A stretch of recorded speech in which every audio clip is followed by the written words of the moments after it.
Hello again. We're going to talk about the job schedule today inside of PlantStar 4.0. So you can see I have my job schedule screen up here. I have a drop down with listing of different machines. So I can look at this from multiple machines. I can look at this from all machines. I can see the blue line here is the current time. The color legend, which shows kind of self-explanatory color. The green is the job is on time and it is running. The gray is the job is on time and has not started. Yellow is a tool collision. I can click on a current job.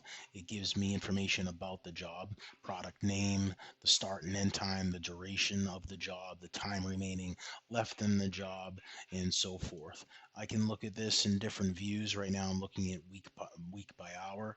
I can look at it one day by hour. I'm just going to go back to my week by hour view here.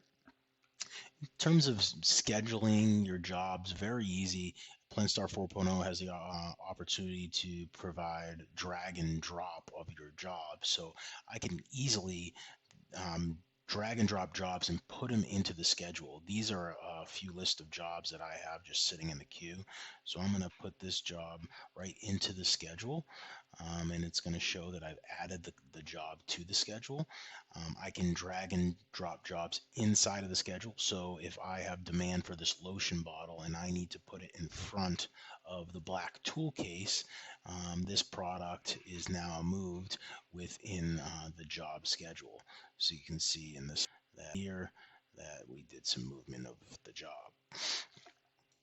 So very easy to use, user-friendly, PlantStar 4.0, talking about the job schedule today. If you would like to receive a free demo, please reach out through our website and schedule a demo. I look forward to speaking with you soon. Thank you.